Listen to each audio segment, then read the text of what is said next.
Afterbuzzers, welcome the online run. Hi guys. Welcome to magic. It's magic. We have a very magical guest here with us. Welcome to an all-new Shadowhunters after show at Afterbuzz TV. I'm your host, Sam Davidson. If you guys haven't done so already, please go on iTunes, YouTube, SoundCloud. Rate, review, subscribe. You guys are so awesome with giving us your feedback and tweeting, so please keep it coming. As you can see next to me, we have the beautiful Catherine McNamara here with us today. Yes. Thank you so much for coming in. My pleasure. Thank you for having me. Of course. You are a social media queen, so I'm sure everyone knows, but where can everyone find you on Twitter? Cat_McNamara on Twitter. Awesome. And of course, I have two amazing co-hosts here with me today. Where can we find y'all on Twitter? You can find me at Becca B Talks TV. Hi guys, I'm Dakota T. Jones. You can follow me on Instagram, Twitter, and YouTube at Mr. Dakota T. Jones. And of course, you guys can find me, Sam Davidson, at SamD43 on Twitter and Instagram, and AfterBuzz TV at AfterBuzz TV on all social media platforms. Keep on using that hashtag ABTV Shadowhunters. So today we are talking about Season 1, Episode 6 of Men and Angels. Yes. Yes.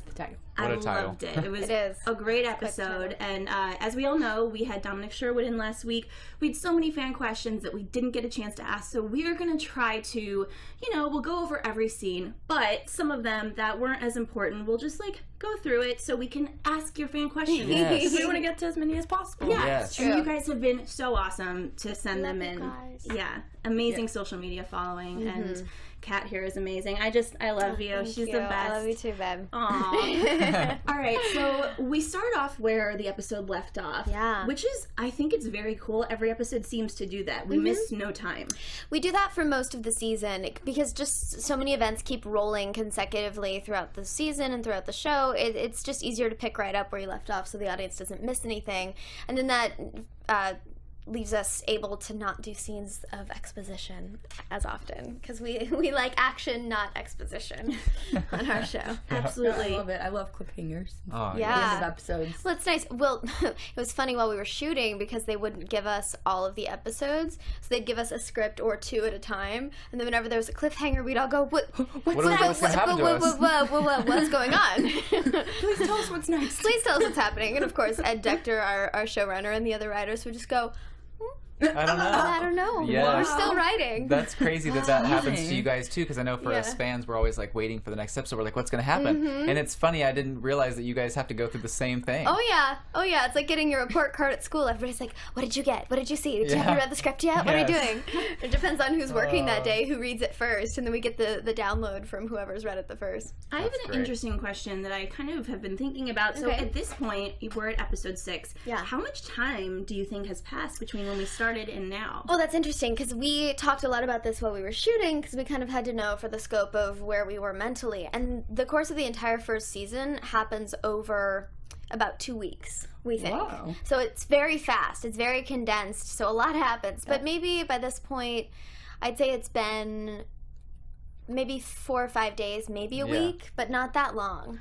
Wow, that A lot makes has my life happened in seem those few really days. boring. That's what we all said. We're like, geez, it's taking us 6 months to film 2 weeks. What are we doing with our life? That's so crazy. But so much happens, and it all happens so quickly, and it's such a time-sensitive issue. But it makes sense for the heightened stakes of the show to have it take place in such a short amount of time. Absolutely. And this episode, we really get to see the stakes are super high because Yeah. Luke is knocking on death's door. Luke is dying. Yeah, and Scary. it's very scary Yeah. and upsetting, but I loved the way they did it with the werewolf random transition and all of that. And Magnus is awesome. I love Oh, Harry. yes. Harry's a boss. He seems like a ball of energy. He He's just is. so funny. He's so great, and he's so intelligent, and he takes a lot of care with Magnus, and utilizes every talent that he has to make him really special. Yes, he plays that character very well. Mm-hmm. So, And he Very was very interesting. involved with not only the character aspect, but the physical attributes of his character, from the hair to the makeup to the wardrobe. He was very integral in designing all of that. Oh, so wow. that That's just shows the very level of care he put interesting. into it. Yeah. That's really cool. I like when actors do that when they're playing their characters. All of us It's did, great. but Harry's look is so iconic. Yeah, and it's so different. iconic from the books as well that he really wanted to make sure it was right, not only right but also realistic. Yeah. Yeah. That's And I awesome. think so. I think the whole beginning scene, and just with everything with Luke being saved, even though he is a werewolf and it's all fantasy, but it seems very real to me. Good. That was our goal. Yes. I'm glad it came across. No, it's Yeah, I really enjoyed it, but what I was interested in most, Magnus, he has a past, obviously, with Jocelyn and Clary's mother, but why is he being so nice? See, that's part of the mystery of Magnus, is he's sort of the ambiguous character that you never really know where his loyalties lie, you never really know what he's thinking, because he is so old. He's hundreds of years old, so he has wisdom beyond any of the other characters and an understanding beyond any of the other characters. That's a tool, but it's not one that he shares all the time. And he has his own insecurities that he deals with throughout the season as well, that he has to sort of battle, because he might be immortal, but that comes with its own pros and cons as well.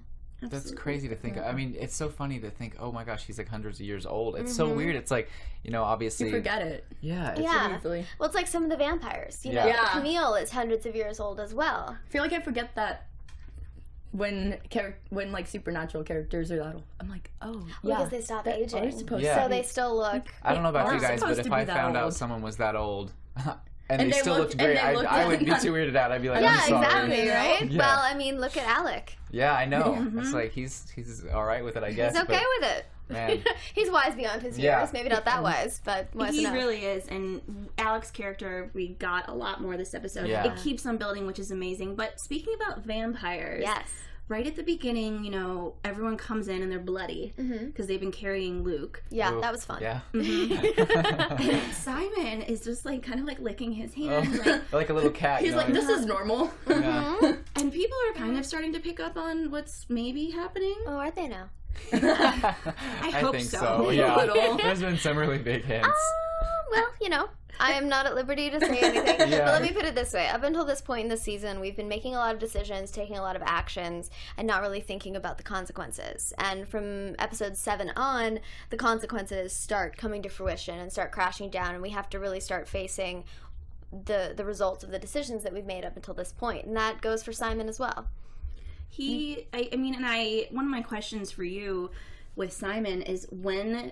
Okay, let's assume when you find out that he is a vampire, are you gonna be like, ew, gross, pissed, or is Clary gonna feel guilt? I don't know. I mean, that's the thing. Clary drug him into this world with her, and so ultimately he is her responsibility, especially now that she's becoming a Shadowhunter, and their whole purpose in the world is to protect mundanes. Yeah. And unfortunately, she may or may not have failed in that task. Yeah. So we'll see how it turns out. But let me put it this way. In the Shadow World, nothing is as simple as it seems. Yeah. Dominic was telling us last week, he's like, Kat's character really is ruining lives. Like, just no offense to you. But see, no, that's the thing with Clary. It's because, yes, she is this strong, independent young woman, but in the first 2 episodes, you really see her reduced to nothing. And everything she thought that she was is kind of gone. So she's very ill-equipped to deal with this world. But it's important to see, and, through that, she's forced into situations, and she's forced to make decisions that she doesn't understand or doesn't think about the consequences. It's all well-intentioned, but she just doesn't have the skills yet. And that's kind of part of her journey is, everybody wants to see Clary be that badass and be that heroine that everybody loves, and everybody who's read the books, everybody knows how amazing she ends up in books 5 and 6 and the strength that she has and all of that. But in order for that to pay off, you have to see her reduced to nothing, and you have to see her at her weakest moments in order for her stronger moments to really be satisfying. Yeah, realistically, no one's going to get thrown into this world and be like, oh yeah, I'm ready. This is great, let's go. But I am very surprised at your character because it, like, from the first, I think it was like the 2nd or 3rd episode, you were like already jumping in. You're like, all right, we're gonna do this, and like you were calling the shots and everything. And I was like, man, if I was put in that situation, it would be super hard to just like take control like that. But I mean, if your mom is missing, obviously that would bring out the Well, not only that, but she has Shadowhunter blood in her veins. She's got the instinct. She has the skills. They just have to be awakened within her, and that's sort of where Jace comes in. And that's part of why the Jace, Clary, Simon love triangle is so tragic. Because she really can't choose. They're each a part, a different part of herself. Which is why she hasn't really confronted that choice yet. Yeah. Speaking of that, there is someone who a lot of people who want to know whether you ship Clace or Simon. I have chosen, because I keep getting asked this question, I have chosen to remain Switzerland in this. Simply because I adore Dom and Alberto and the characters, and really I don't think Clary can go wrong. honestly, with either of her choices. She's got a good couple choices here. Yeah. But it all comes down to the fact that, you know, she really has to decide who she wants to be and where she wants to be and what she really needs. Both of these guys will be a part of her life no matter what. She just has to figure out in what capacity. Yeah, friend, boyfriend. Well answered, Friend, yes. boyfriend, you know.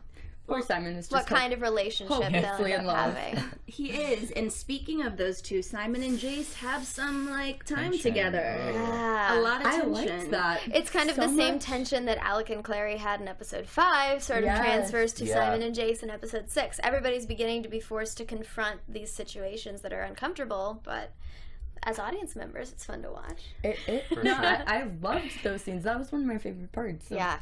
They had a So- lot of fun with that. I remember I'm being sure. on set those days when they were shooting and they were deep in work trying to find the nuance of the scene. And that's true of a lot of the relationships on the show. We've all taken a lot of care. The same is true with Matt and Harry, and all of us really take a lot of care to dive in and make these relationships something more than what they are on the page. Even though on the page they're incredible already to begin with. I feel like you can tell how hard you work on that. Yes. It's done really well. Thank you. We all have poured our heart and soul into this show, and hopefully it's something that people are enjoying. It's very obvious that it is, for sure. Based on the social media Yes, reaction. I know we Yeah. are for sure. And the chat. Oh, thank you. Well, let's talk about some of the things that Jace says to Simon. I mean, he's like nasty. He's straight up mean. And we saw last episode, Alec was a little, you could see in his eyes that he thought something weird was going on with Simon.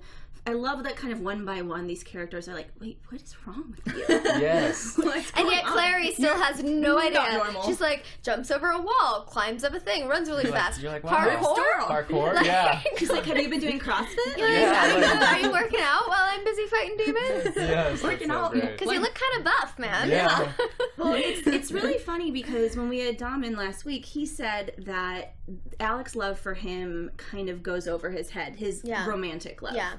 And for Clary, it's very similar, I think, with Simon. It really is. It's funny how many parallels there are of the different relationships in the story, and that's something I had to decide very early on because Simon and Clary's relationship is so close. It's like, does she know that he's in love with him, and is she just ignoring it, or is she completely oblivious? And I talked a lot to McG, who directed the first episode and is one of our executive producers, and Ed Dector, who's our showrunner and kind of the helm of our ship, and we decided that the best option was that she may in some part of her subconscious know, but she's doing everything in her power to not destroy that friendship because she cares so much about Simon and she loves him so much, but not in that way. And so she doesn't want to lose him or hurt him in any way.